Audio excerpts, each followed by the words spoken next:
Hello students, welcome back to नमा physics. इस video में हम कैपिटल जी की विमा देखने वाले हैं। कैपिटल जी जिसे हम सार्वत्रिक गुरुत्वाकर्षण नियतांक कहते हैं। कैपिटल जी की विमा निकालने के लिए आपको फॉर्मूला पता होना चाहिए।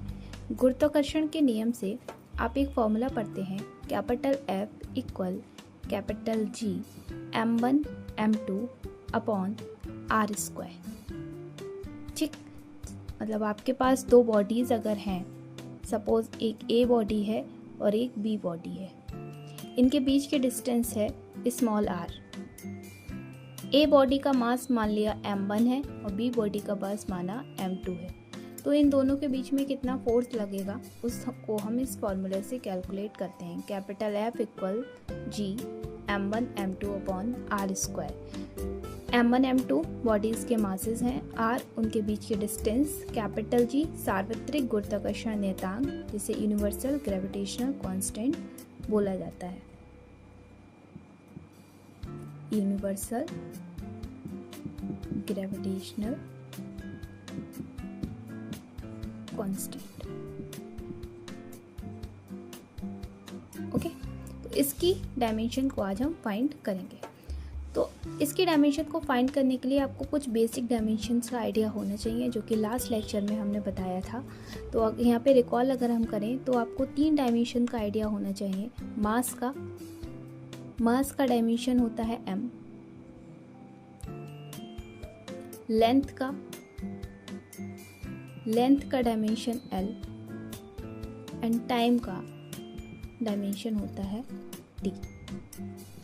ओके, तो इसी क्रम में आगे बढ़ते हैं। तो इस फॉर्मूले से अगर हम कैपिटल G की वैल्यू निकालें तो आपको मिलेगी capital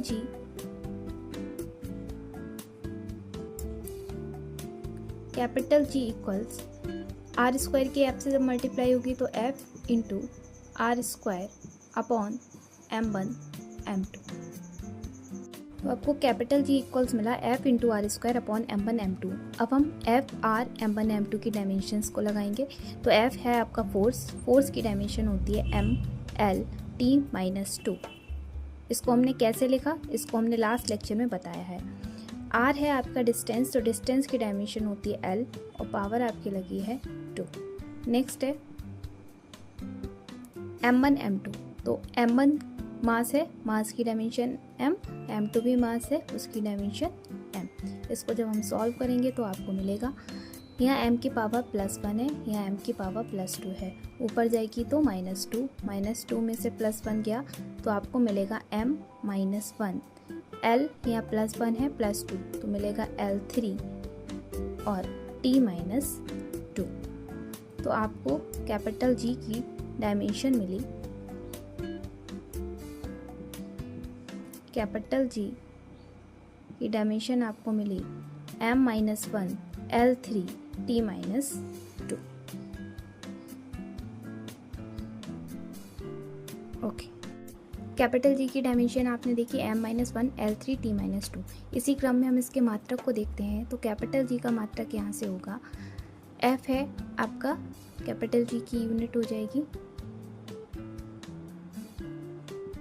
unit of capital G, तो हो जाएगा F है फोर्स, तो फोर्स का न्यूटन, डैश R डिस्टेंस का metre square upon newton metre square पर m1 किलोग्राम और m2 का किलोग्राम, तो किलोग्राम स्क्वायर। तो आपको मिला G का यूनिट न्यूटन मीटर स्क्वायर पर किलोग्राम स्क्वायर।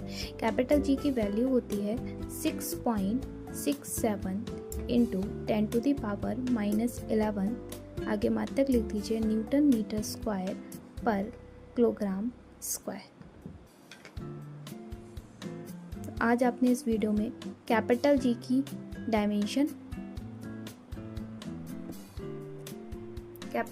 डायमेंशन, यूनिट और वैल्यू को फाइंड किया।